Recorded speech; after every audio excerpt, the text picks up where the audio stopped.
Hi students, in this video, we'll be solving question number 29 from exercise 5.1 of Continuity and Differentiability chapter. And this is a second PU syllabus. This is a very important question. Generally in Karnataka PU board exam, in part E of the question paper, 49 or 50th question will have two questions each for 6 plus 4 marks, and this B question will be from the topic continuity. So it can be 49B question or 50B question. So please do learn this. Question number 29 says, find the value of k so that the function f of x defined like this is continuous at x equal to 5. So when x is equal to 5, the function is continuous, which is already known to us, and we have to find the value of k when the function is continuous. So before solving the sum, let us understand how the function is defined. So look at the sum. For x less than or equal to 5, the function is defined like this. That means whenever I say x is less than or equal to 5, it is the domain element of the function. So when the domain element is 5 or less than 5, the function is defined like this. When I show it in the number line, it is always for the domain element. Okay. Now, when x is greater than 5, whenever a domain element x takes the value greater than 5, the function is defined like f of x is equal to 3x minus 5. Even when x is equal to 5, the function is defined like this. When we find the left hand limit, that is, we are approaching 5 from the left hand side of 5, then the function is this. To find LHL, we are considering this function. To find RHL, which function are we considering? We are approaching 5 from right hand side of 5. That means x is greater than 5, correct? So the function is f of x equal to 3x minus 5. This is how we consider the function. So let us start solving now. Given that the function f is continuous at x equal to 5. Why are we telling x equal to 5? Now look at this. This is a polynomial. This is again a polynomial. An equation of degree 1. So this is continuous. When x is less than 5, throughout for all the values, the function is continuous. When x is greater than 5, throughout for all the values, the function is continuous. At x equal to 5 is where the function is changing its behavior. That is why we are considering x equal to 5 and we're evaluating the limit at x equal to 5. Is this clear? So what is the condition for a function to be continuous?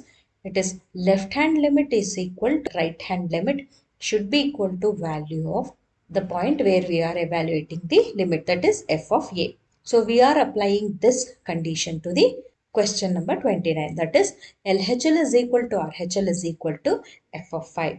Now limit of f of x as x tends to 5 minus is equal to limit of f of x as x tends to 5 plus is equal to f of 5. So this is according to question number 29.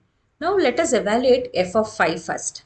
X equal to 5 means how is the function defined? It is kx plus 1, right? So we are considering this part of the function now. F of x is equal to kx plus 1. So substitute for x as 5, which will be f of 5 is equal to k5 plus 1. So this is what is the f of 5. Now we are evaluating the left hand limit. To evaluate left hand limit, we are considering f of x is equal to kx plus 1, which will be LHL is equal to limit of f of x as x tends to 5 minus equal to limit of kx plus 1 as x tends to 5 minus. Now x is tending to 5.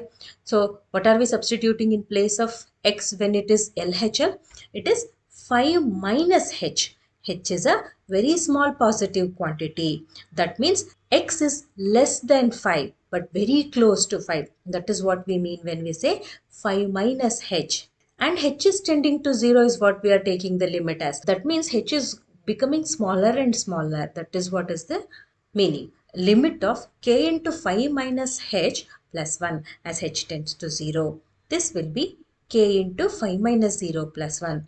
So it is 5k plus 1. This is what is LHL now. Now to evaluate RHL, what are we going to consider? It is f of x equal to 3x minus 5 is what we are going to consider now.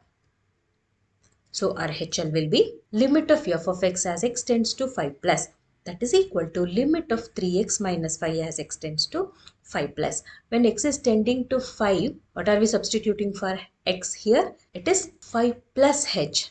That means we are approaching 5 from the right hand side of 5. That means it is greater than 5. So it is 5 plus h. Again, h is a very small positive quantity which is going closer and closer to 0. When h goes closer and closer to 0, this 5 plus h goes closer and closer to 5. Yes, do you agree? Limit of 3 into 5 plus h minus 5 as h tends to 0.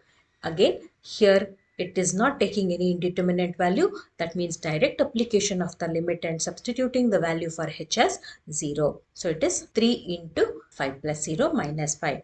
That is 15 minus 5 is 10. So our HL is equal to 10. Now from equation 1, that is we had used the condition for a function to be continuous. Correct? We are substituting in that equation, which will give us 5k plus 1 is equal to 10. That is equal to 5k plus 1. So we are considering any two part of this equation, which will be 5k plus 1 is equal to 10. So it is 5k equal to 9 and k is equal to 9 by 5. So whenever the k is equal to 9 by 5, for which the function is continuous. If the function is continuous, then the value of k has to be 9 by 5. That is what is the meaning here.